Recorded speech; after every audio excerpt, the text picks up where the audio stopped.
Miss Vanessa, you are needed. You know? All right. With that, we would like to call to order the Brunswick City Commission meeting, regular scheduled commission meeting for Wednesday, May 6th, 2026. If we could all please stand for our invocation and pledge of allegiance. For our invocation, we have Deacon Gregory Latney from Friendship Baptist Church. Deacon Latney is a staple in our community, a leader in our community. We thank you for being with us this evening. Let us pray. Oh God, we come before you with hearts of gratitude. We thank you for being a God of love who is with us now in this very room. In your word, you promise to never leave us or forsake us. Your grace and loving kindness have brought us safe thus far, and your grace will lead us home. Lord, we thank you for making each of us in this room, every person we meet, every citizen in the city, state, and nation, in your own image, with dignity and infinite worth. We thank you for the calling you have given each one of us to be good stewards of your creation and to love our neighbors as ourselves. I thank you tonight, Lord, for these your servants, our mayor, our city manager, our city staff, and our city council members. Grant them the wisdom to make sound decisions, the integrity to act fairly, and the compassion to serve all residents. We pray for unity, transparency, and a spirit of cooperation among them as they work to build a safer, more prosperous, and thriving community. Protect them from selfishness and guide their hands in stewarding our resources and the common good. We thank you for our first responders, our hospital staff, and all those who work to make this place we call home a better place for all. In the name of Jesus, whose perfect love sets us free from all fears. Amen. To the flag of the United States of America and to the republic for which it stands, one nation, under God, indivisible, with liberty and justice for all. Thank you, Deacon Latney.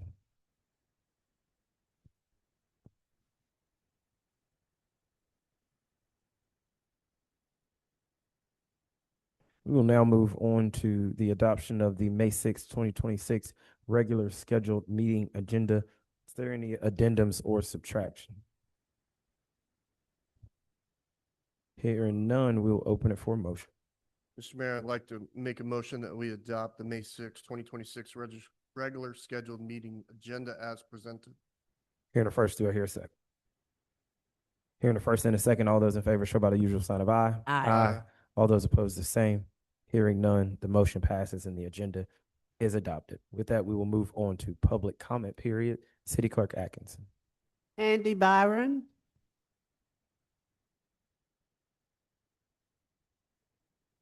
Divinius Wilcox.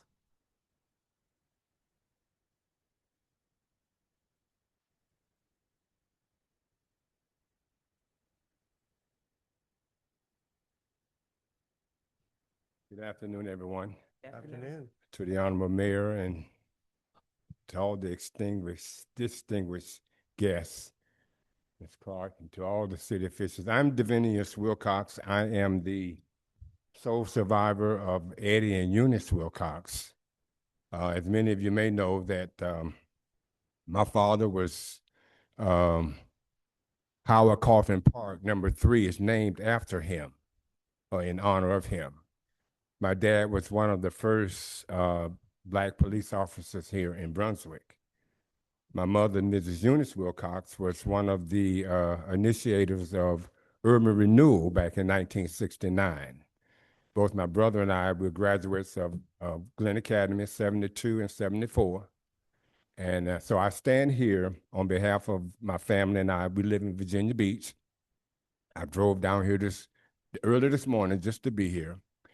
and on behalf of my brother's deceased children, Tiffany and Christina, who lives in the Atlanta area. About 2 years ago, when I was down here, Dad left here in 2008. My mom left about 2 years ago, 2022, during the height of COVID. But about 2 years ago, 3 years ago, I was out at Howard Coffin Park down here on one of my visits.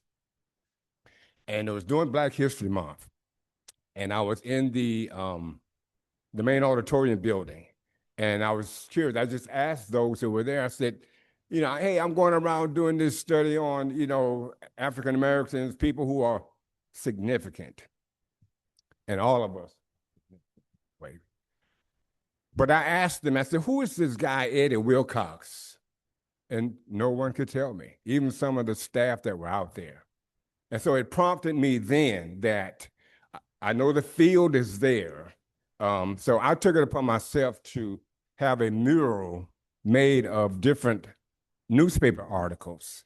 One of the articles include a picture of the administration of Mayor Harvey standing out at Howard Coffin Park when he was on crutches. And one of the other articles was 1981 when my dad initiated the Police Athletic League, and which is a program that was very successful during that time. So I took it upon myself. I had a mural made. I haven't exposed it until after the draft.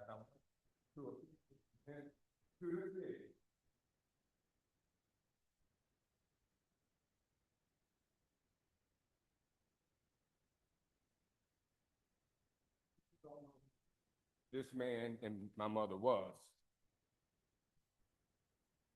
And so I would like for it to hang officially, with this commissioner's permission, to hang in the main building of Howard Coffin Park. But then I said, not that many people get out of their cars to go in when they're riding through the park. So somewhere that the city, right where field number 3 is. And as you're coming there, somewhere that could be displayed. So years from now, even after I'm long gone, generations of children and people would know who my father was.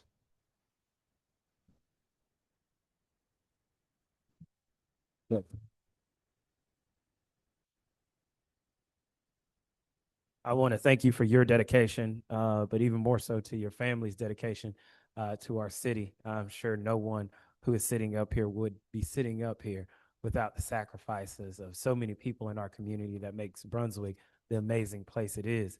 The other thing is we want to say thank you for the long trip.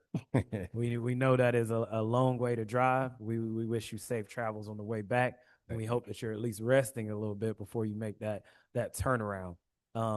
You're lucky. I would say you're in luck because we have Director Booker in the audience who's here with us, who is the head of our Parks and Rec department, who I'm sure would work diligently to find a most appropriate home for the work that you've put in. If you don't mind, we'd love to grab a picture with you with your permission before you leave. Yes. And I want to say to all the other unsung heroes in Brunswick, I don't know where their children are, but I'm giving a shout out to them also. Hey, Harp, come up.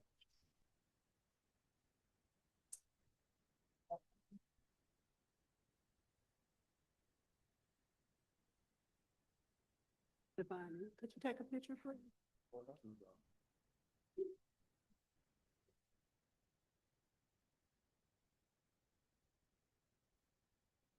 Stefani. Mayor, could you go?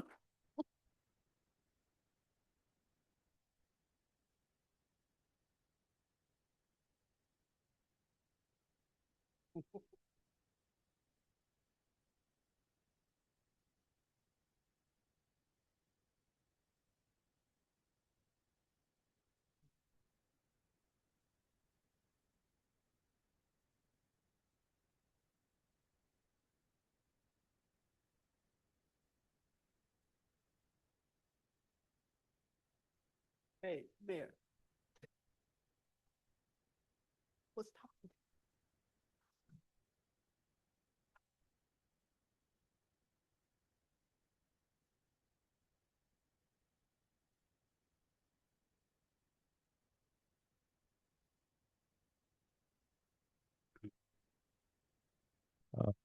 With that, we will move on to recognitions presentation. Excuse Mayor, we me, have- one- Oh, I'm sorry. Yeah. We got one more. I apologize. Cornell Harvey. Oh, Mayor Harvey, I apologize. Come on.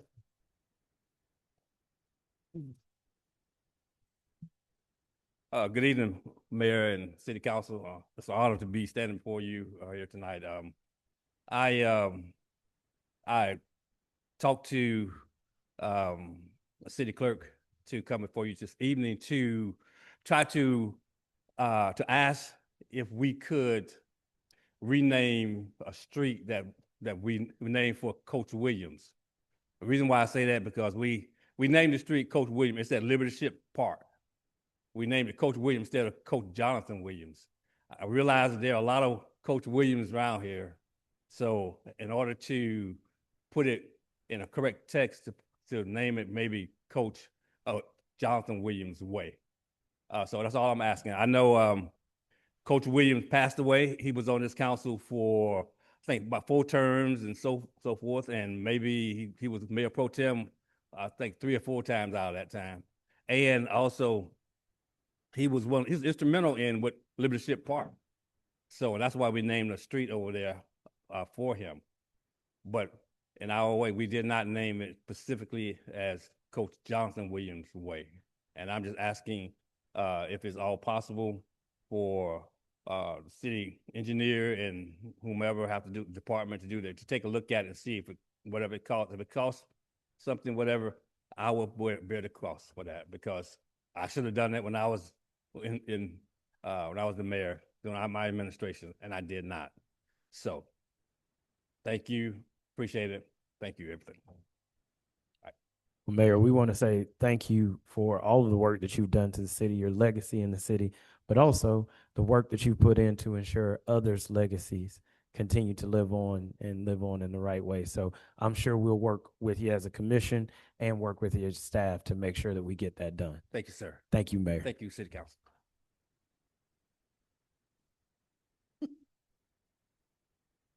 Anyone else? That Okay. concludes, Mayor. That concludes. All right. With that, we will move on to proclamations or recognitions, presentations, and awards. And we have a proclamation presentation to Safe Harbor SRAE Coordinator, Taria Flowers, recognizing the month of May as National Teen Pregnancy Prevention Month. Good How are evening. you doing?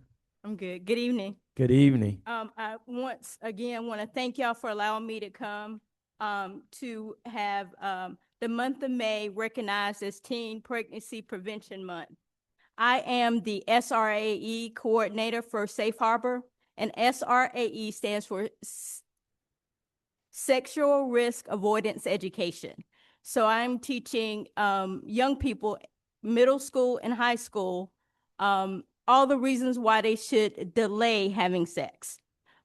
With this program that we're working with, we strive for them to reach their goals, look at all the obstacles that can keep them from achieving that, and just become successful individuals of our community.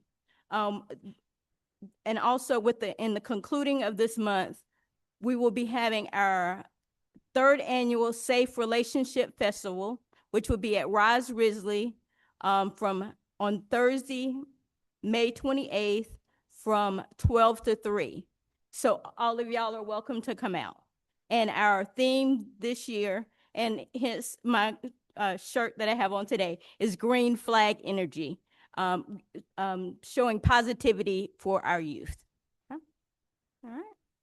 Well, we want to thank you for your work and your love for our community and the ability to be pouring into our youth at such an impressionable age. And so we thank you for that work. And we have a quick proclamation here, and then we'll grab a picture with you as well. Whereas Georgia continues to see a reduction in teen birth rates with historic lows showing a significant decline over the past 5 years, according to Georgia's Department of Public Health. However, teen pregnancy and birth rates show significant disparities based on race, class, and ethnicity. And whereas to close this disparity, governments, communities, and schools need resources to provide high quality, developmentally appropriate, and teen friendly education and healthcare programming to ensure our youth have safe places to live, learn, and play.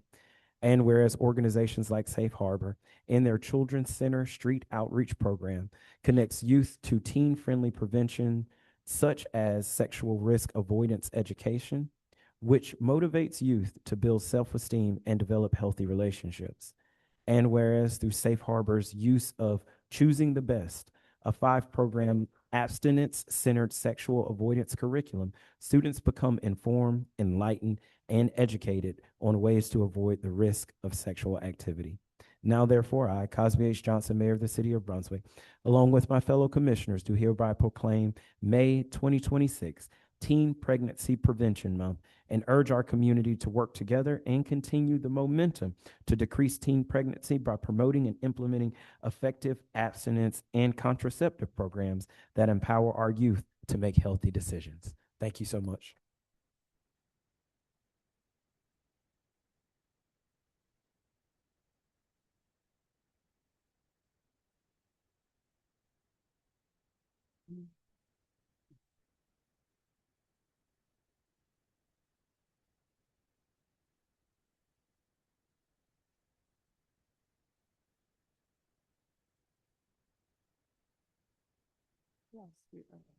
Yeah, there you go. Ready, 1, 2, 3.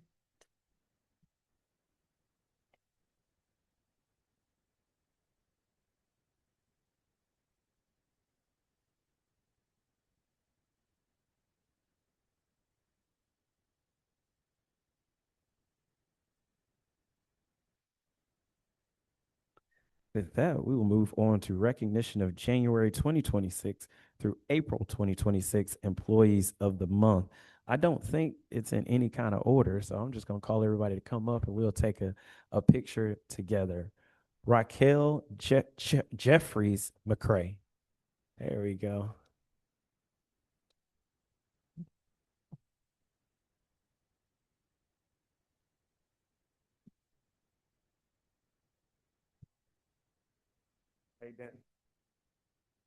Devonnie Williams.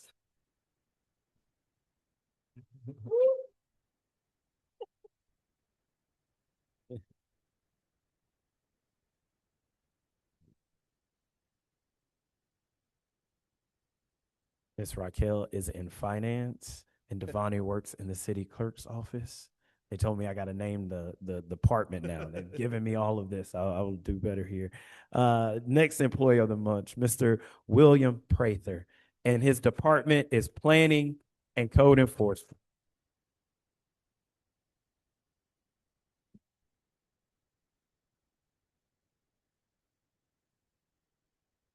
And now I'm going to say department first.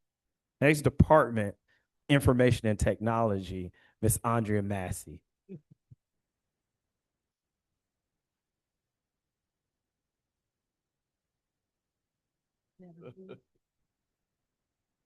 Yeah, we're definitely gonna do a picture. I know I want to say that saying thank you to the staff isn't enough. We know the work that you all show up in the 9 to 5s, the people that you all work with, and to ensure that they are always seeing a friendly face, a face that they know their information and they know what they're doing. We are beyond thankful to call you not only friends, but to call you warriors in this battle that we're in to make sure that we provide the absolute best service to our city. So thank you all so much.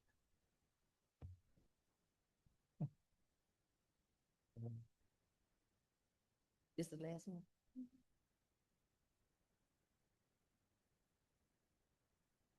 Perfect. Okay, ready? 1, 2, 3.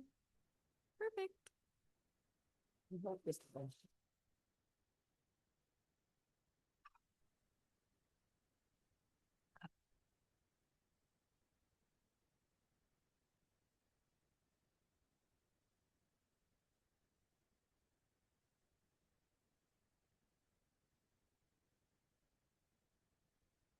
With that, we will move on to appointments for committee, authority, and commission.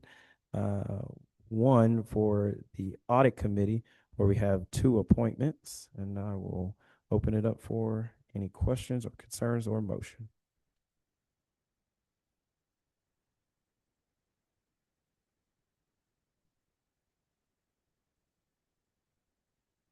Wonderful. If we could have those candidates please come to the front, that would be amazing. Oh, no.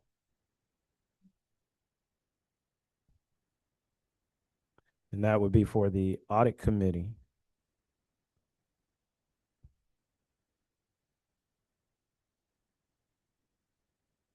Yeah. Deacon Latney, if you could come up first for us, please. Thank you, T. Thank you. Again, members of the council, one of the things I had desired to do after I retired was to sit back, get up when I wanted to get up, go when I wanted to go, and do whatever I wanted to do. But I feel a greater calling. As you said earlier, Brunswick has been my home all of my life thus far. Mm. And I look for the opportunity to serve the city in any way I possibly can. I served as a trustee in the local union that I was a member of for a number of years, and we did some of the same responsibility that this job description is called for. So I look forward to the opportunity to just serve this city in any way I possibly can. Thank you. Thank you so much, Dee. Ms. Charlene, if you, I know you've already been serving, but if you could come tell us a little bit about your service and why you'd like to continue to serve.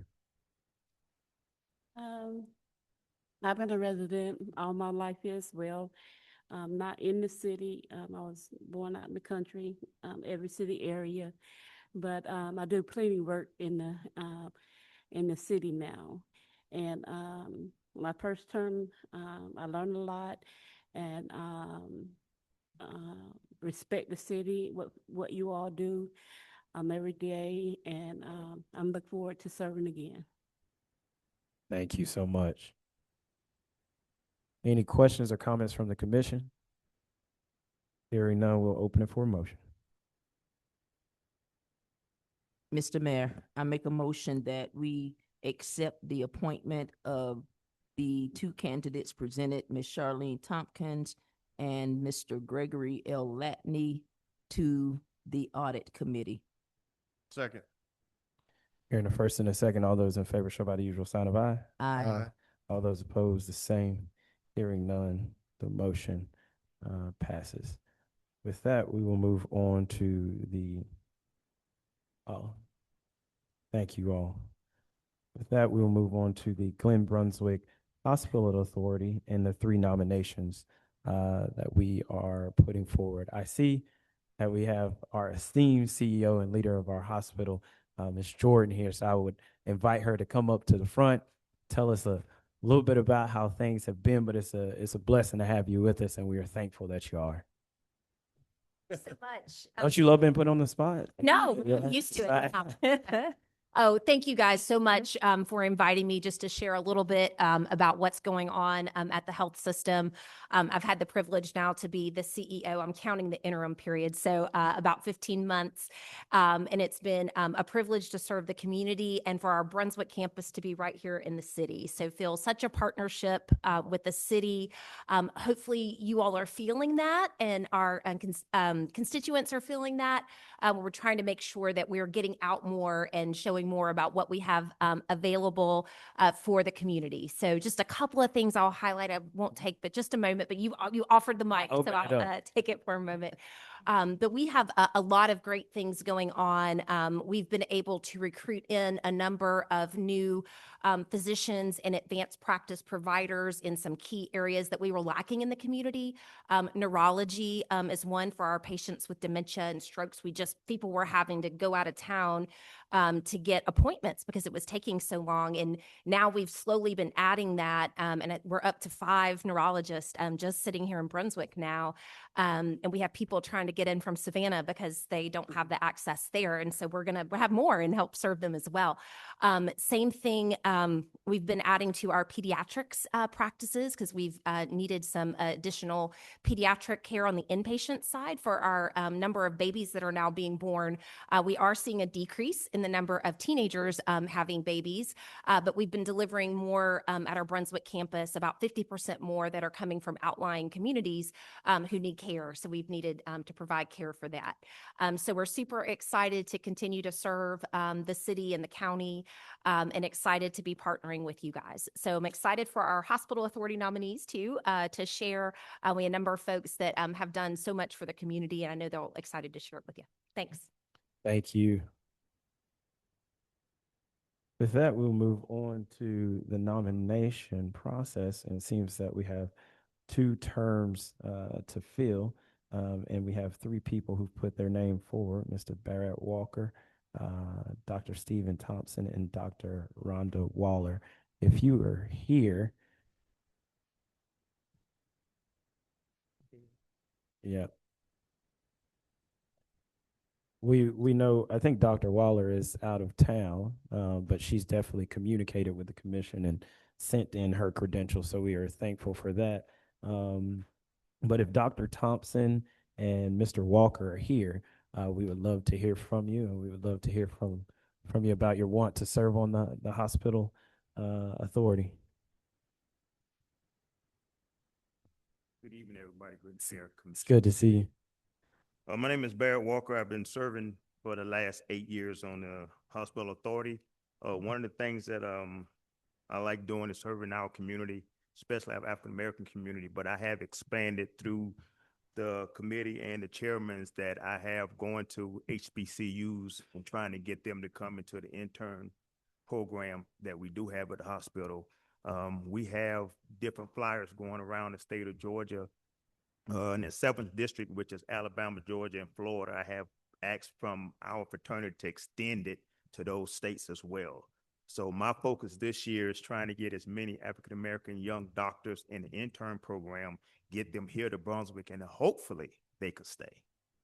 Hopefully they could stay, but that's my goal for right now. All right, thank you. Thank you for your word. Dr. Thomas. Hello, my name is Steve Thompson. I grew up in the city of Brunswick, left for about 12 years for my education, and moved back in 1997, started my own pediatric practice 29 years ago, believe it or not. And I've owned and run that practice since that time. And I'm looking forward to an opportunity maybe to serve on the hospital authority. I've been chief of pediatrics at the hospital. I've been on the medical staff leadership as well, including chief of staff. I've been on peer review committees and been involved with the medical community for a long time. So I feel like I can offer a lot. When I moved back to Brunswick, I moved right back into my neighborhood I grew up in, and it's still there. So we appreciate it. We thank you for your interest in serving. Thank you for the opportunity. Serving our community. Hearing from those, we will open it for a motion to approve the 3 names to send to the authority. Mr. Mayor, I'd like to make a motion that we nominate these 3 candidates to be appointed to the Glen Brunswick Memorial Hospital Authority Board.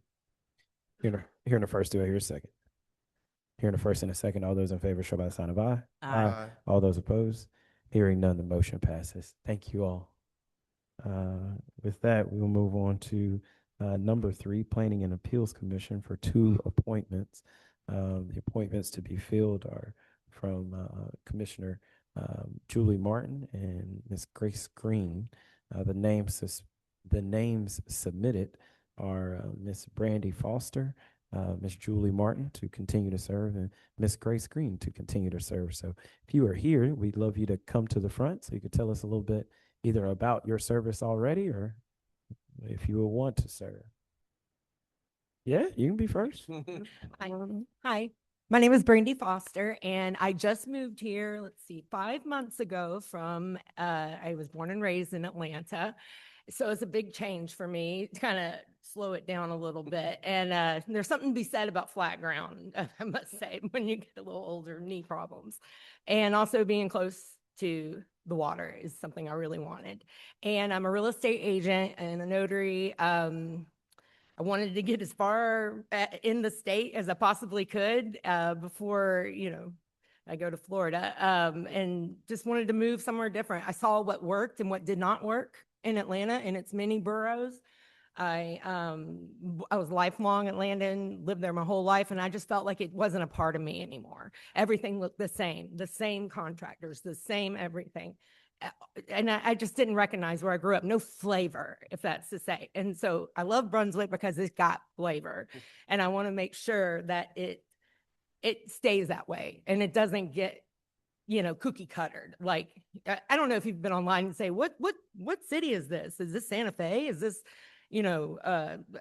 some other random city? Charlotte? They all look the same. So Brunswick takes pride in its historical preservation. So I've been doing a lot of research about that.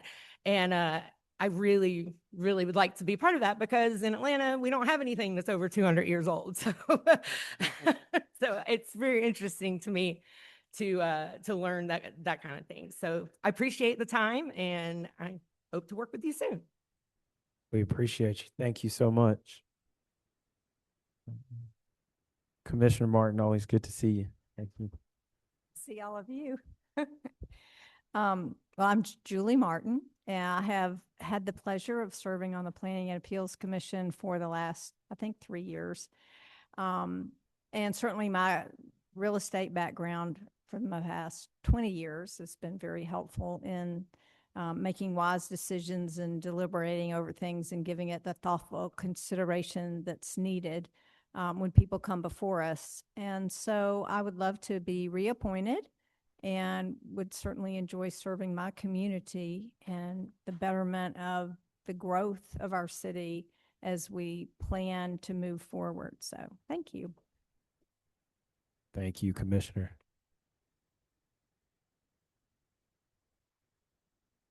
How you doing?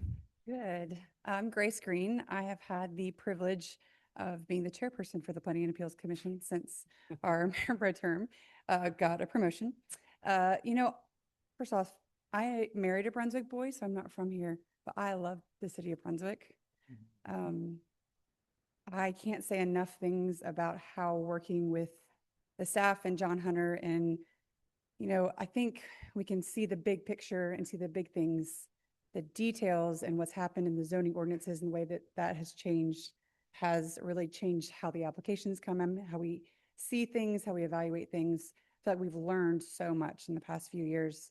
So I would love the ability to continue to serve if it at the pleasure of the commission. Thank you so much. Any questions or comments from the commission? Hearing none. I see that we have 2 spots to fill. We have 3 names. That's always good, right? Got more people. But I would like to say, whoever is left out, we definitely still want to work with you. There is a bunch of other places to volunteer inside of our city. We need help doing a lot of things. So please don't just run away. Stay at the table and let us see where we can fit you in. With that, if there are no questions or comments from the commission, I will open it for a motion. Mayor, I'd like to make a motion. Yes, sir. I'd like to make a motion to reappoint Ms. Julie Martin and Ms. Grace Green to the Planning and Appeals Commission. Yes, sir. Here in the first, do I have a second?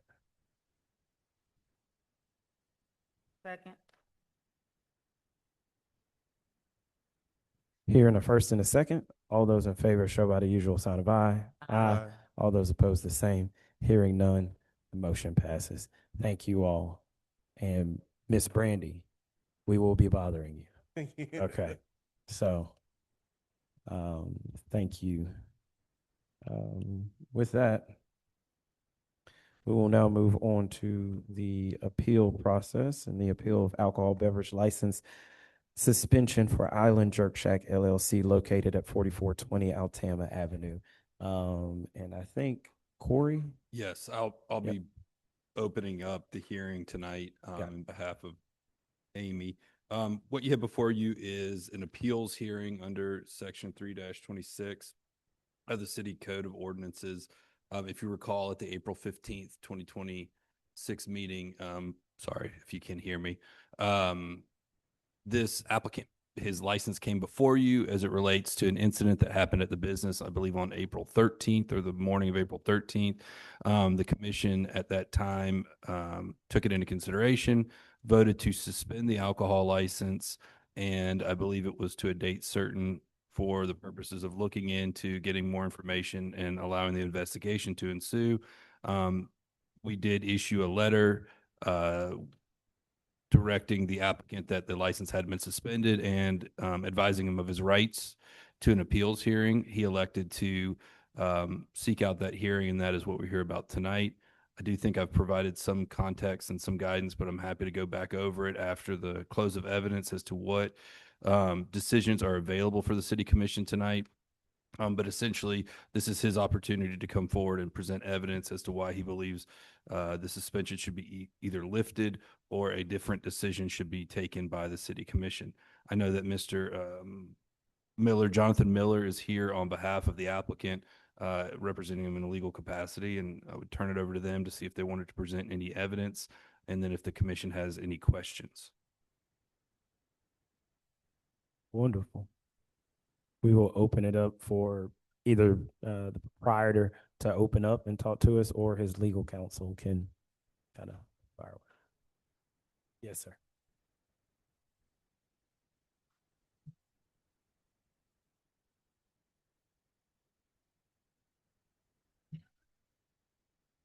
I would much rather be standing here in front of you with the recognitions, presentations, and awards than where I am.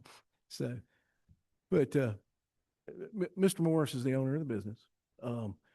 He has been in Glenn County for a long time, Brunswick, Georgia for a long time. This is a terrible tragedy that has happened. On the night that it happened, he had hired a Brunswick police officer to be there at his establishment. In addition to that, there were two other Brunswick police cars that were in the parking lot where this happened.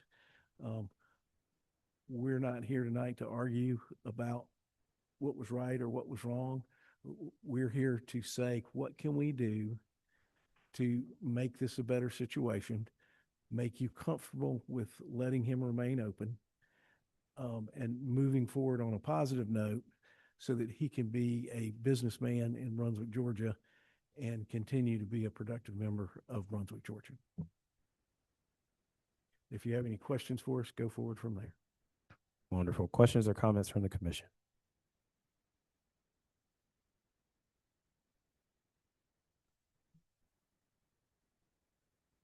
Mr. Morris, can we get you to say a few words as well, please? Well, I asked the attorney to handle the situation for me as much as I give him all my information that I have, and I'm not sure much about the legality of everything, so I asked him to represent me.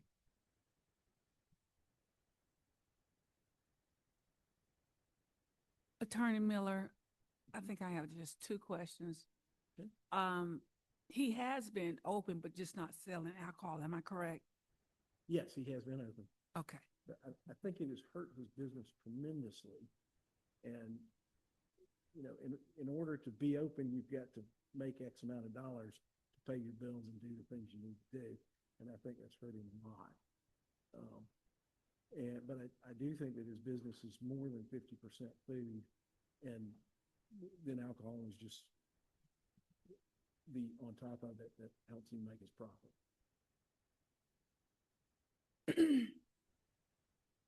My next question is, was there an event or was it just regular operating? On that particular night, there was an event. It was the first event that he had since October.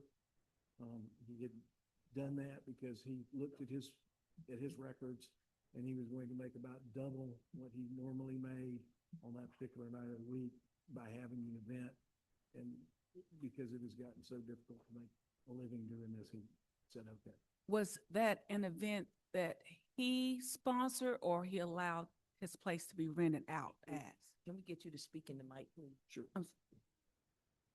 It was for all intents and purposes rented out. I'm sorry, It was rented out. and what type of event? I'll let him answer that one. That was an event of, someone want to have an event to bring some business to the community that will help my business so I could help the community towards it. So it was a, performance show, some of the performing. So they rented your place to perform a show, Yes, ma'am. and how are they gonna help the community? Well, the income that we generate from the income from the event will help to upgrade some of the sales so we could take care of the business. And where were the net proceeds going?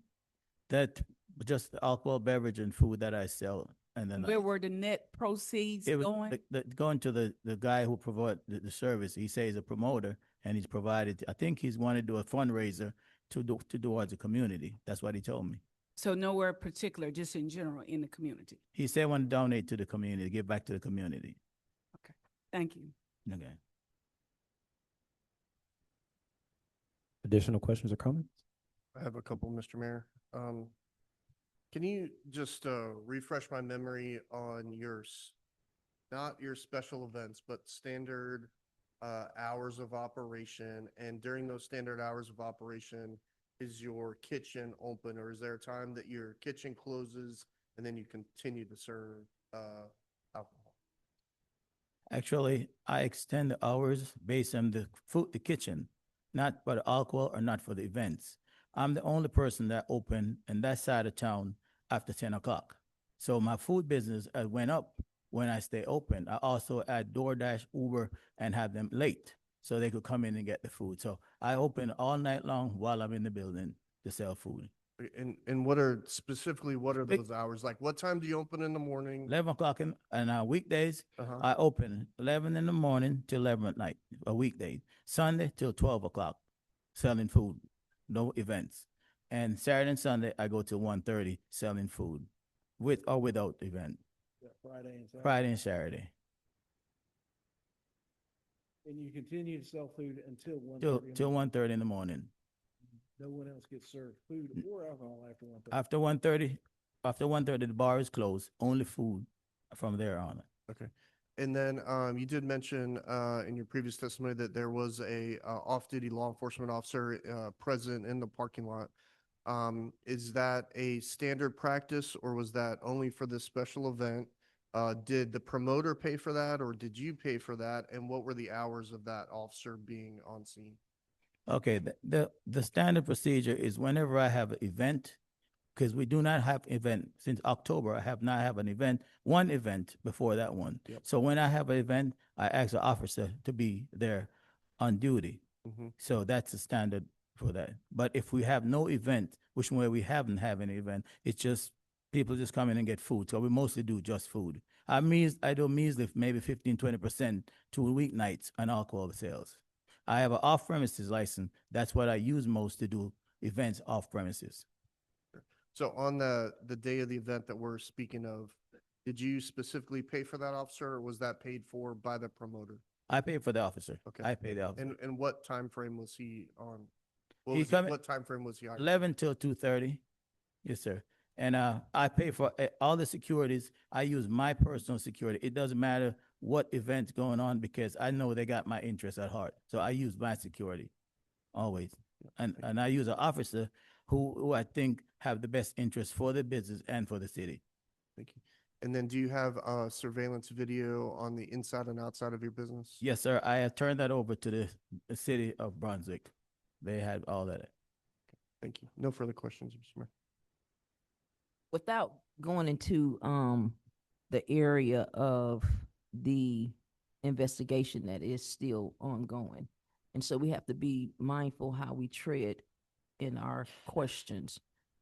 But my question is pertaining to security and how that is, you answered it some for Mayor Pro Tem, but give us a layout, just your ordinary operations. If you beef up operations when there are events, is there a certain number of security personnel that you utilize? Run us through that. Okay, yes, I do beef up Because, security. and I ask that because that's very important. Yes, ma'am. Ms. Commissioner Harris, I think the appropriate thing to do is to sit with Ms. Smith, Angela Smith, and ask her that question and work up a program based on her recommendations to ensure that we do it the way the city wants us to do it. So we can offer things here tonight, but ultimately what I'd ask the commission to do is tell us to go to the chief of police, sit down with her and get her recommendations and then implement those recommendations. Okay, I understand that and I respect that. But we're trying to figure out some things that pertain to us making an appropriate decision up here tonight.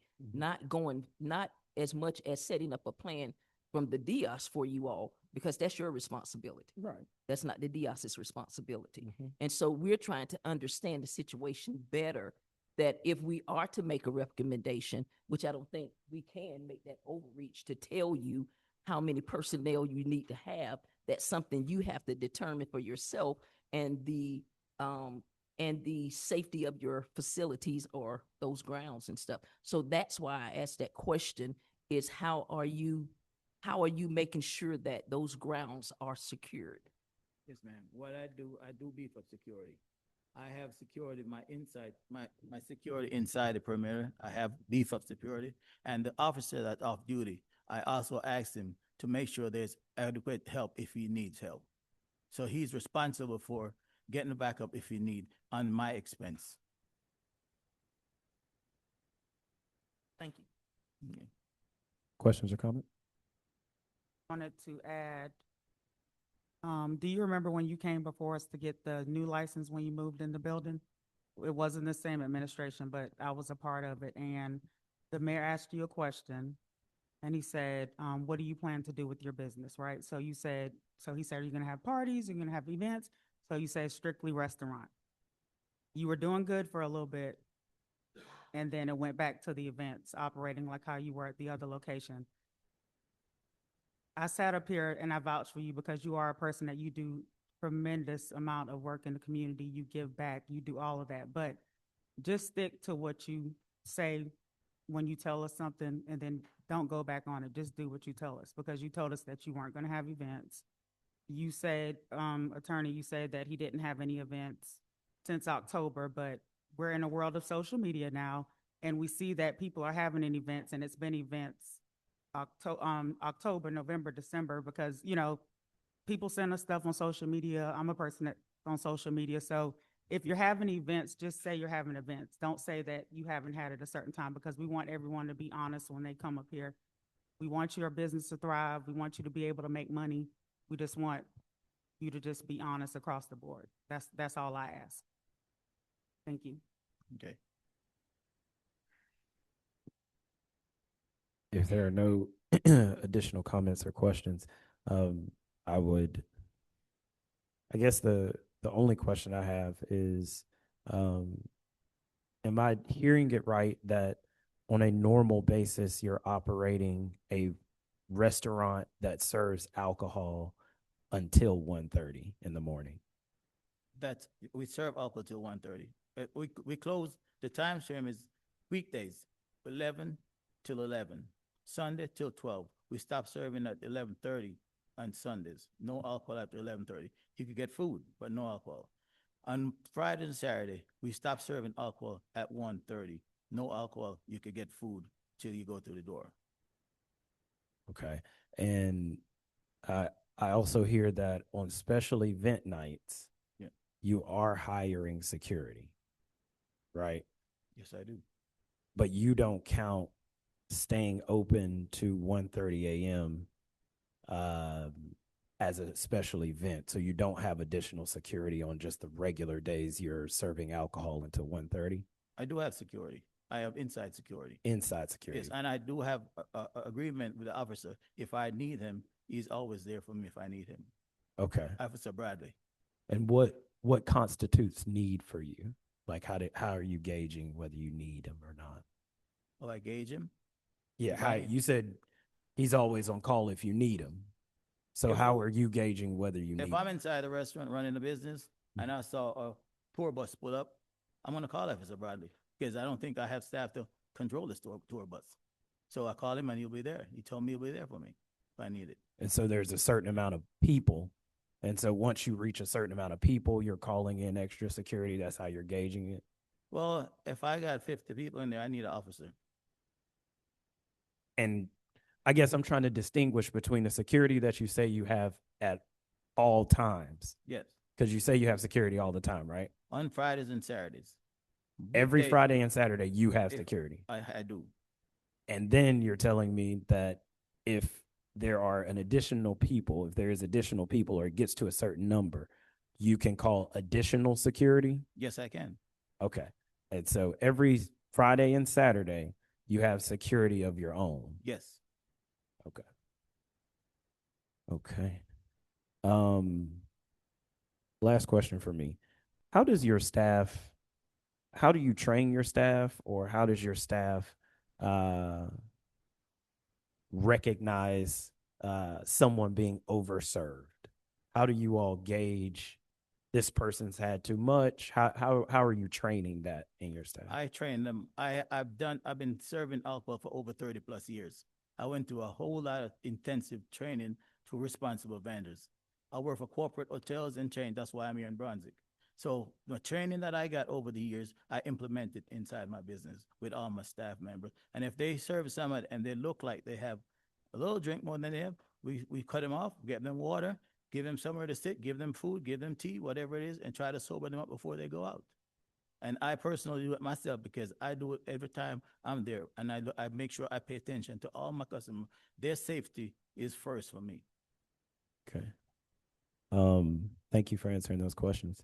I will say at the beginning of it, I had an issue, or still have an issue, because of the parking lot's proximity to Magnolia Park, the proximity to our college, the proximity to Brunswick High School, the proximity to other neighborhoods, College Park. And when you initially came, one of my real questions, because I was born and raised in College Park, and your previous establishment was kind of contiguous to where my mother lives now, and there were some issues there, and we talked about what it would mean for you to be here. And as Commissioner Roll stated, you said very clearly that you would be a restaurant. There aren't many restaurants open at 1:30 in the morning. There aren't many restaurants open at 1:30 in the morning serving alcohol at 1:30 in the morning either. I think you're kind of stepping into a different kind of space there. So I guess one of my questions that I have for you now is that operating your business in the most optimal way possible that you would like to run your business, are you running it more like a family restaurant, or is it more running like a bar club kind of thing? We've had a discussion about that. And ultimately what he wants to be is he wants to be a restaurant where you can get a drink instead of a bar where you can get something to eat. And the implementation of that is not necessarily something that you have control over, but you try to have control over. I was in the bar and restaurant business in downtown Brunswick 30 years ago. My family was in it for 20 years. And so I know the ups and downs and the problems and whatnot that you have. And I think you have to do some movement in the way that society wants you to go. But I also think that you have to pay attention to where you want to be and make sure that you're placing your business in a position to serve the people you want to serve. Do I think that needs some work? Yeah, we've discussed that. And he hasn't had anybody work with him on that since he's been in business. It's not worth anything, but I've thrown up that I would be happy to sit down with him over time and try to make sure that he was making those good decisions and look at if he was going to have a an event, that, let's look at who's doing the event, and if that person is somebody that we want, that's good for downtown Brunswick, good for Old Town Brunswick, good for Brunswick itself. And if it's not, then let's not do it. And before I pass to Commissioner Harris, I think my last comment is returning to a little bit about what you said about broader conversations where we have them with Chief Smith or with the MPA president and members of our neighborhood planning association. It does help me have a more honest conversation, because we're not trying to shut anybody down here, but it does help us have a more honest conversation if you just tell me, hey man, I'm more of a bar club kind of vibe. That allows us to have an honest conversation up here, not whether we want bar or club versus restaurant. It's just trying to be very clear about what we go tell our neighborhood members, what I go tell school principals, what I go tell a church next door. What do I go tell those people? What's going on there? And so I've been spending that time saying restaurant, because that's what we were told. This kind of situation doesn't make it look like that. And I'm going to be just as concerned about members of Magnolia Park and College Park as I am going to be about anybody else in the city. So, Commissioner Ayers. I want to make sure that we have clarity, and I think that's why the questions are being asked, to distinguish what side you fall on. But I also want to make this point of emphasis regarding, if you are a restaurant, you serve alcohol. I don't really know. I'll back up on that somewhat. But example, you've got Longhorn, they sell liquor and they sell food. You've got Olive Garden, they sell liquor and they sell food. So what we're trying to do is distinguish how we assess your establishment and how we apply the codes and ordinances. That's what all this is really boiling down to, is because of this occurrence, tragedy. My heart goes out to the family on both sides, but there still has to be something in place that happens according to our ordinances, that there is a consequence for an action. Now, who falls in that category of that's going to be accountable for those consequences just so happen to be you tonight. And so we don't want to put your business out of business, but we still have to make sure that we are applying those ordinances as we should, to make sure that there are deterrences and all of that stuff. But I don't want everybody to get caught up on what you have, because Longhorn's got it and Olive Garden has it. So when we're talking about you having liquor and food, the only things that's separating you is now you have events and you say open longer. And so we need to understand, if you're going to be like Longhorns or like Olive Garden, or if you're going to do something different, so that when we have to, if we ever have to come back to this point again, we'll have a clear understanding of how we move in our decision making. And so I don't want everybody to get caught up on it, because we have a lot of people in places around here that's selling a lot of liquor and they selling food. So I don't want you to be penalized for that, because you're doing the same thing they doing. You just staying open till 1:30. So now we have to determine how that looks in this scheme of things. Okay, well, I understand it. What I said, when I first come here, I decided to come to 12. Well, the price of everything that go up, like I was paying $1,400 a month in utility in 2022. Now I'm paying $2,000 a month. Now, if I could sell more food, it'd be easier for me to pay my rent.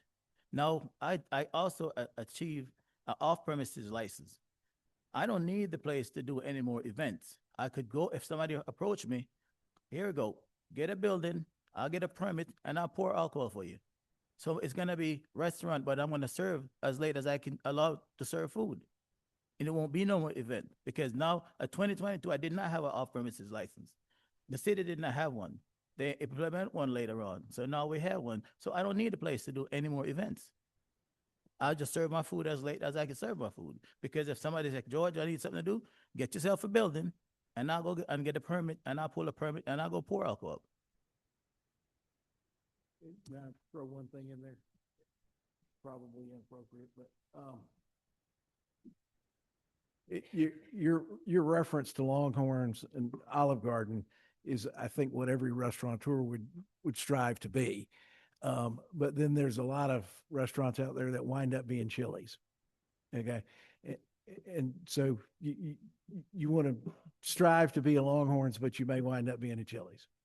I just use that as a reference to make a comparison. Yeah, it's a good 'Cause reference. I don't want us to get so stuck on a certain part and not realize that there are other things that's happening. So, what we would like to ask the commission to do tonight is to say, okay, we're going to let you have your license for another 90 days. You're going to make some changes.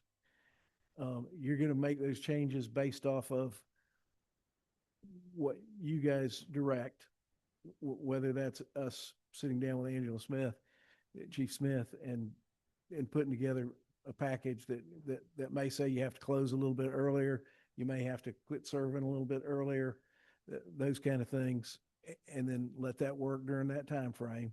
And then if that works during that time frame, then release him to be off probation, but continue to have those parameters. Thank you. We will take that into consideration. We are ready to make a motion. I would like to provide a framework of a motion. Motion to suspend the alcohol license for 30 days with time already not serving, counting towards the 30 days, and a 6-month suspension on staying open past 10 p.m. If I could offer that. Yeah, to yeah, someone. Mr. Mayor, I'm ready to make a motion. So I'd like to make a motion, and Attorney Corey, please jump in if this is out of bounds. But again, I'd like to make a motion that we suspend or continue the suspension of this alcohol license through the 15th of May, which gives the applicant the credit for the time served with the suspension. So that would be a total of 30 days suspension. Then the applicant would be, alcohol license would be on a probationary period for the next 6 months with the additional provision that no alcohol would be served after 10 p.m. But again, food can continue, normal operation continue towards normal closing out. Hearing the first, do I hear a second? Hearing the first and a second, all those in favor show by a sign of aye. Aye. All those opposed, the same. Hearing none, the motion passes. Thank you. With that, we will move. I will say, and I will say to attorney and the applicant, is that I would encourage you both to, during the probationary period, be in a position to come back maybe after meeting with additional law enforcement staff to present at the end of that probationary period the changes that you did make or how it affected your business, so on and so forth. Certainly. Thank you. Thank you very much. Thank you. Completes my business before the commission. As I always ask the judges, may I be excused? We Thank you. appreciate you. As I drop everything. All right. With that, we will move on to update, and a finance update from the CKH Group.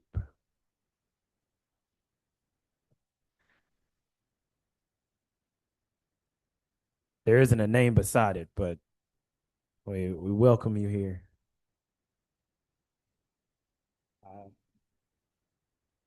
Kyle? There we go. Did our wooden benches hurt your back? Is that what we trying? I think it's nerves. There it is. Good evening, Mayor and Council. So the purpose of today is to provide an overall update on the engagement that CKH Group currently has with the City of Brunswick.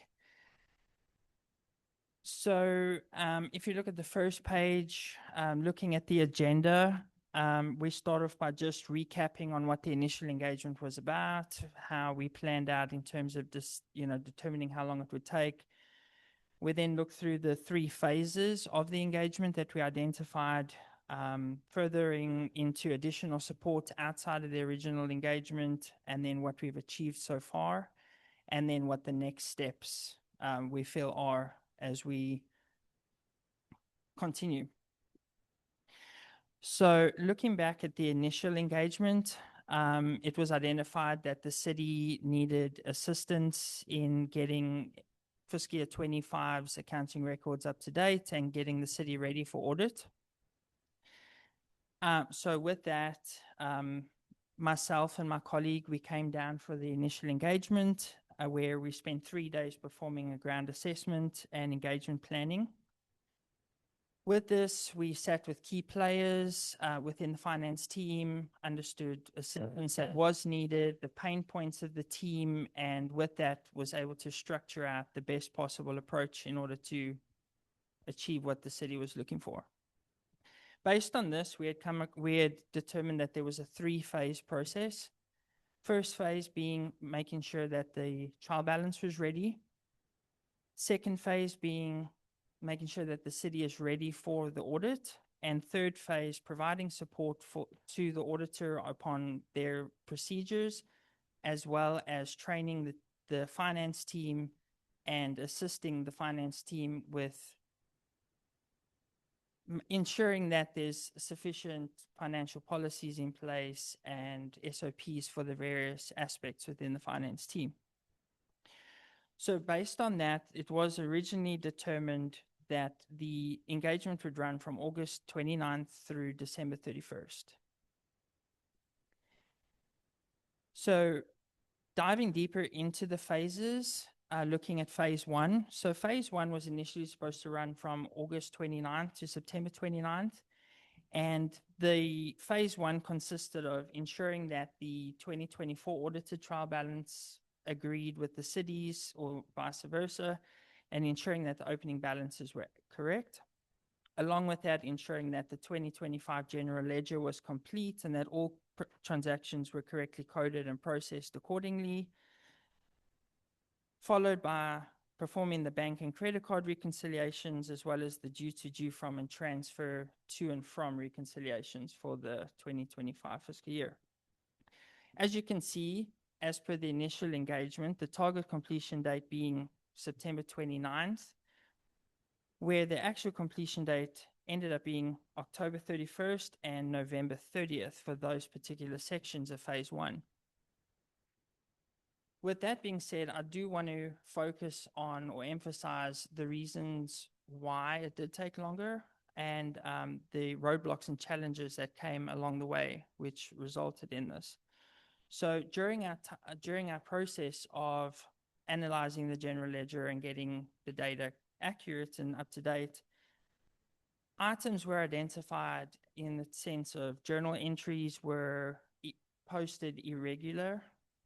When I say irregular, I refer to the description of the journal being incorrect, or debits and credits posted perhaps the wrong way around, or duplicate entries. And that along the line goes with the point underneath that, duplicate efforts causing additional cleanup after.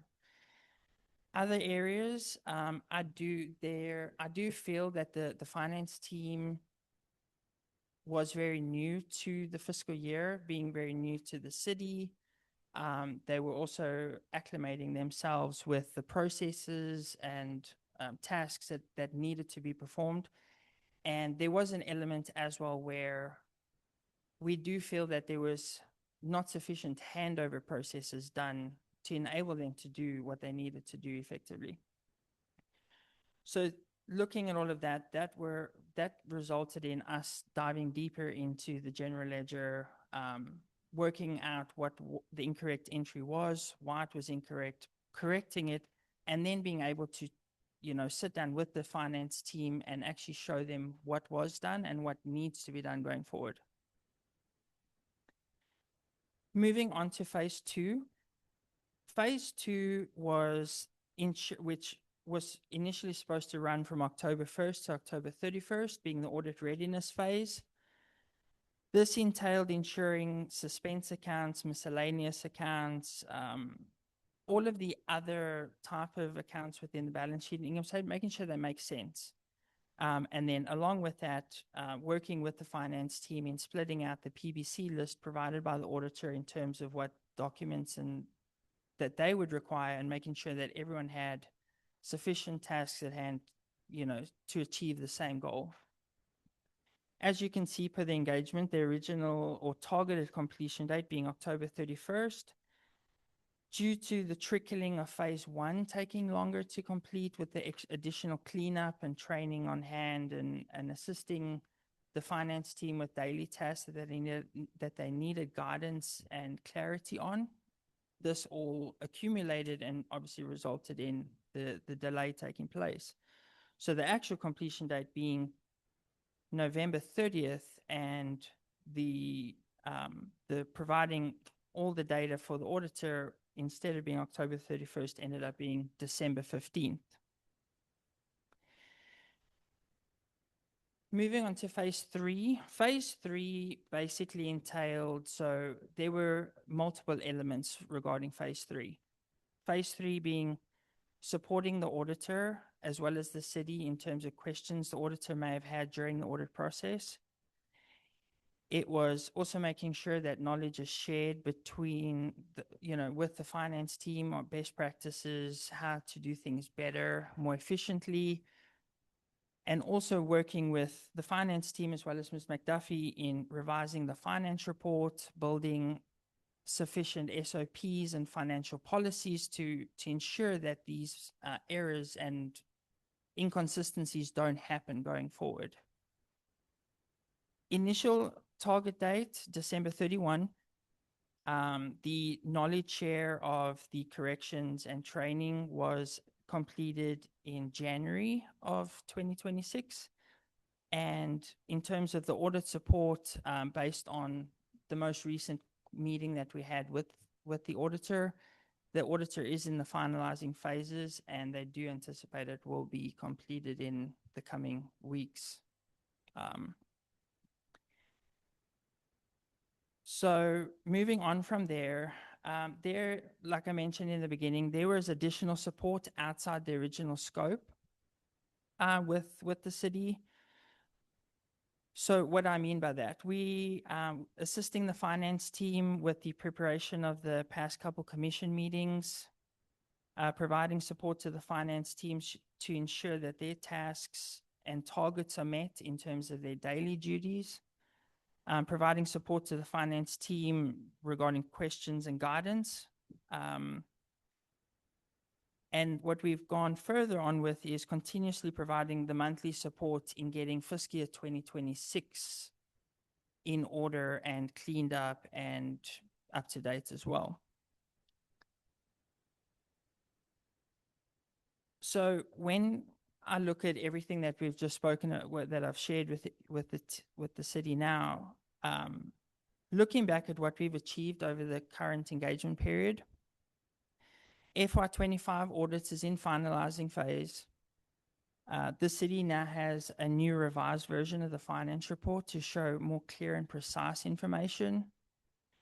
The financial year 26 general ledger is currently being updated with March 2026 numbers, and the city, as well as myself, are actively ensuring that errors that happened previously are not continued into the current fiscal year and going forward. And the finance team is currently managing 27 of the 28 bank accounts reconciliations that the city has.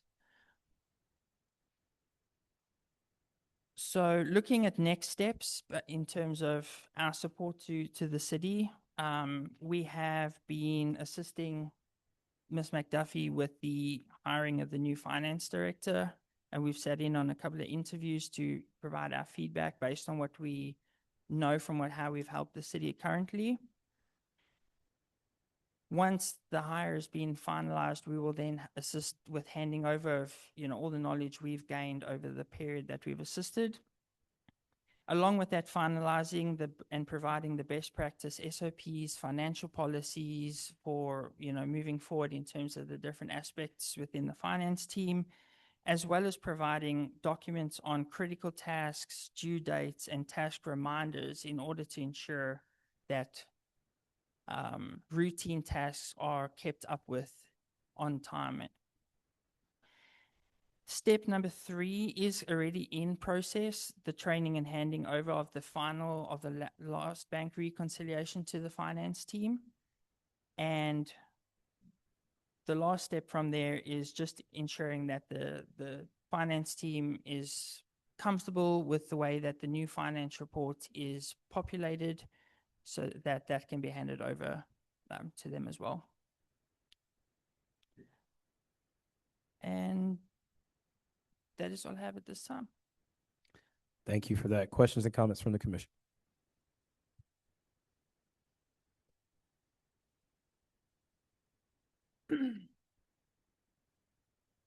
Cal, thank you for your presentation. I believe you and I met back in February as well. I really do appreciate the work CKH has been doing to guide our finance department. I do have several questions looking within your report when you talk about in phase 1. Mm-hmm. And I think you answered some of it, but can you just elaborate on, I'm looking at your second, inside the challenges and roadblocks. Sure. And can you be more specific about what were pausing to assist the city team with outside of scope items, created delays for items on our task list? I think you said it, but just give me 1 or 2 more things to make sure I'm. So when I refer to pausing what we were assisting with in order to assist the finance team, because they knew we were there to help and guide, when there were instances of, just an example, journal entry, they want to make sure that they're covering the due to due from aspect of the entry correctly. You know, we'd arrange a session, talk it through, try and get them to answer it without me giving the answer directly to help them, you know, work through the process. And the instances of stepping back to assist with the current daily task contributed to the prolonging of getting the cleanup done What would have caused duplicate efforts? I mean, you mean duplicate efforts with people who make up the team, or duplicate efforts with your company and the team? You noted here duplicate efforts. Like what or by whom? Why would it have caused it for everybody? So duplicate efforts, I refer to that as in, and there were, it can be a mix of a couple of different things, but you have one person who's performing the task, but there's another person that goes and does the same task, and there's miscommunication between the 2 staff in terms of who's actually doing what element. So that's where that normally comes from. There were 1 or 2 instances where we had posted something, but we hadn't communicated that it was done, and then the finance team did it. So, you know, I'm not linking it to that. That was just poor communication between us 2, but it was 1 journal entry on 1 particular month. So but in terms of, it's more the previous person that was in the finance office. There was just miscommunication between the team, and one person would post something, and then later in the evening, somebody else would post the same thing, and then it ultimately. That's where it came You also noted revenue data was particularly challenging to reconcile between the general ledger and bank statements. Why? So the revenue data, and this is not, I'm not going to say particular to like Brunswick as well. I've seen it in various other aspects too. When I refer to revenue being challenging to reconcile, the revenue you see on the general ledger in terms of, you know, the daily receipt being captured in the window as somebody comes in, the daily deposit that's then taken to the bank, or the merchant service that sweeps the deposit into the bank account. The challenging part sometimes is when you've got checks, ACH, and like a money order linked as, you know, batched as one, and it's not always easy to identify which ones go with which. sometimes you might do ACH payments today, record the payment, it shows in the general ledger, but it'll only show 2 or 3 days later in the actual bank. So the timing delays sometimes. Okay. And I know you all were preparing for audit fiscal year 25, am I correct? We did not receive, I guess you say the trial balance, the final balance, our budget. Were our numbers, did we have a budget deficit or a budget surplus? For FY25? Yeah. When y'all did the final trial balance run, did we have a deficit from for that budget or a surplus? Honestly, off the top of my head, I'd have to just go into the audit portal and pull the trial balance that was submitted to be able to confirm that.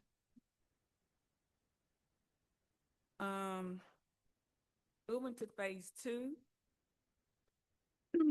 And I think you answered this, but I just want to make sure because I just have a note. Sure. You mentioned, has all the suspense accounts been cleared, the things that was placed in suspense? Are y'all still working on those things? So no, we did make sure they were clear at the time of the audit, and proactively in terms of fiscal year 26, I worked with the finance team and Ms. McDuffie as well, and we had proposed actual accounts to, instead of using suspense account, better appropriate accounts to use going forward so that there are no such accounts or, very limited stuff that would go in the future. You said due to inside your challenges, roadblocks, due to lack of knowledge shared. Be more specific. What type of knowledge that was not shared? So transition to the new finance team in terms of the processes and procedures of the city. Lack of knowledge share during getting ready for audit. There were items identified that, for example, you got to do a year-end process in order to ensure that the correct accounts payable balance is showing, or you need to ensure that, typical example, make sure the suspense accounts is cleared, or so there were vital elements of like year-end close processes that weren't handed over when the new finance team came into play, which we only were identifying, once we were, starting to gather the PBC documents and making sure the balances looked right for the auditors. Which the city, if there was proper handover in play, it would have been a weekly, bi-weekly, monthly routine task that they would do, and it wouldn't have been a problem.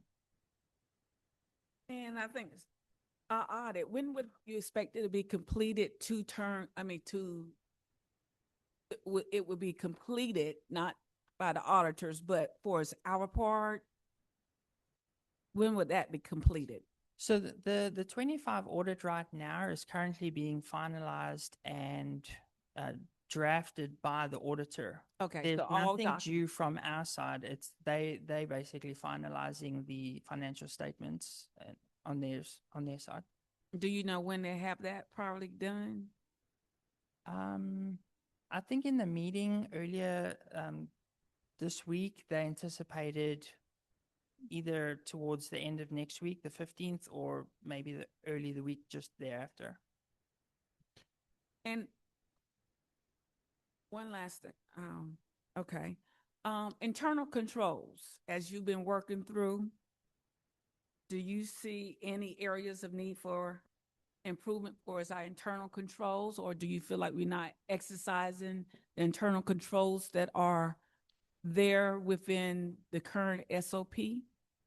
So as I mentioned, I do feel that a lot of the items we identified during the cleanup of 25 was just a mere, the team being new, getting familiar with how Brunswick does their daily tasks, and also a lack of knowledge share from the previous person over to them to be able to do their tasks efficiently. We have, like, as CKH did, like the bank cleanup and the recons, as we identified items, we shared recommendations and improvements. And I did actually provide a 2-3 page like SOP. Check this first before you do this. Why? Because it will help make this and this and that easier. So as we've identified things, we have put it forward to the team. And back to, I would like, back to, I would like, you said you have to go in the portal about that budget surplus, or do we have a budget deficit? That's a question. I don't know if Ms. McDuffie, but I need to see the hard copy evidence that's showing that actually final trial balance numbers, okay? Yeah, All right. noted. All right. Thank you. Additional questions or comments? I have just a few. Commissioner already hit a bunch of them. Process, you talked about the processes. Mhm. And you all have been working since August now. Understanding that you had some unexpected things that came up that kind of took you away from your initial purposing. And so you talked about processes. So where are we with establishing those processes? Oh, you said processes and that you all were working on and establishing processes. Where are we? What are the processes? Well, that were established? as I mentioned, so as we were cleaning the books up and identifying things that were done in error, we would sit with the finance team and show them this was wrong, why it was wrong, and this is the recommendation of how to do it. So it was an active, ongoing throughout the process. Okay, so you didn't really establish processes, you just helped them. We helped basically look at what was being done and just told, advised on how it could be done better based on, and that's where one of the next steps are on the next steps page is finalizing the SOPs and finance policies so that there's call it a finance Bible at the city of, when you do this, this is the 3 steps. When you do this, those are the 10 steps. Okay. And that will basically consolidate everything that we were actively sharing with them at the time. Okay. What's the status of reconciling all of these journal entries? How far? For Just period, because we were behind on some journal entries. So we are, the team is actively reconciling March of 2026. So pretty much current, if you want to call it that. Okay. And you also noted that there was not a proper handover from one finance team to the other finance team. Talk to me about that.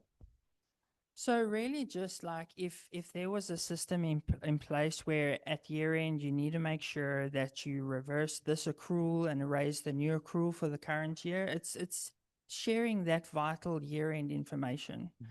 Don't forget you need to do your reversal of your accrual and raise the new accrual, or make sure that you're closing out your AP, your accounts payable balance, or making sure you've adjusted your inventory accordingly so that it matches the account. So it's general year-end processes where there were elements of it, like the examples that I gave you, that just weren't shared. So the team didn't know that they needed to do that at that specific time. So was there an issue with the accessibility of accounts by the finance team? If you can maybe clarify what do you mean by that? Like, did those who needed access to the accounts have access to the account? Yeah, no, they had access to everything that they needed within the system. It was just the knowledge of what needed to be done and when it needed to be done. Okay, thank you. I have a couple just quick follow-ups in it along the same lines of Commissioner Harrison. I appreciate all the hard work, I will say, by city manager, you and our finance staff. I know this has been a big undertaking. And good news that we're getting caught up, and so appreciate that from everybody. I will say that my high level biggest takeaway and the biggest reason I signed off on the big check to you guys, to be frank, is being able to walk away with a solid financial policy, standard operating procedures, and also I would say a recommendation for software investment to help make our finance team job. So I was a little concerned when I initially flipped through your update here and didn't see financial policy SOP on phase 1, phase 2, or phase 3, but I did see it, as you said, in the end of your document under next steps. So is my understanding then of that, would that be these next steps are not included in the current scope of work, or is that it is included in our current scope? Ultimately, the next steps is like we have, like I said, as we've worked through things we've identified. So it's really just formalizing it in more of a presentation and saying, look, during our time, this is what we found, this is what we want to suggest, recommend. And so it's really just formalizing it in a document to be able to share. And that's included in your current scope of work, and you've been. Yeah. So that will basically be what we do in the next couple of weeks, I guess. Okay. Yeah. Okay. And then what about software? I'm curious. I know that we've prepared an RFP. Staff has, and we're ready, I believe, to launch that. I'm curious if you've looked that over, if your team has vetted that to make sure that what we're putting out on the street in terms of going to be a significant investment, not just from a financial standpoint, but from our financial team's dedication to onboard a new software system. So I'm curious if you looked at that and you're comfortable with that going out on the street in order to bids. I haven't seen that. I do know that there is the interest of looking at what is out there to help make the city more efficient and the team more efficient. So I'll definitely make sure that I look into that for you. Perfect. Thank you. No further questions. Additional questions or comments? Just one question, Cal. As of to date, or not including tonight, so as of April the 30th, how many hours have you all invoiced the city or have work? Oh, I'd have to look that up as well. I don't know that off the top of my head. So honestly, are the hours more than what we originally approved? They are, for the reason of the delays that were experienced during the engagement. But I can definitely look into giving you a more accurate number. I do appreciate and it. the breakdown of why as well. Appreciate it.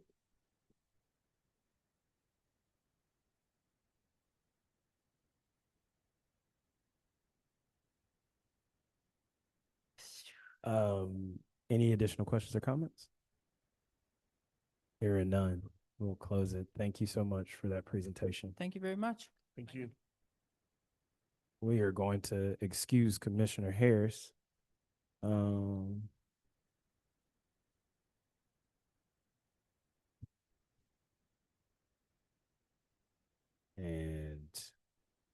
we're going to go into a quick suspension of the meeting for about 5 minutes.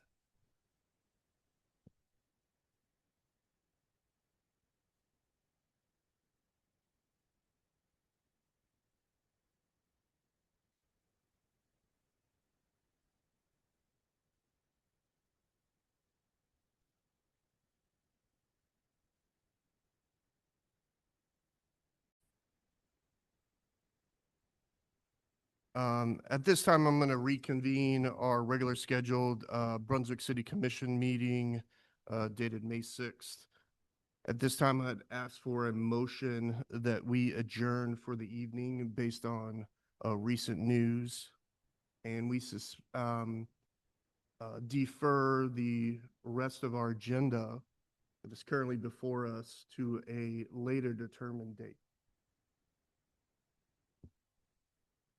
Mr. Mayor Pro Tem, I move that we adjourn this meeting and defer all items that's on May the 6th agenda to a next date determined at a later time.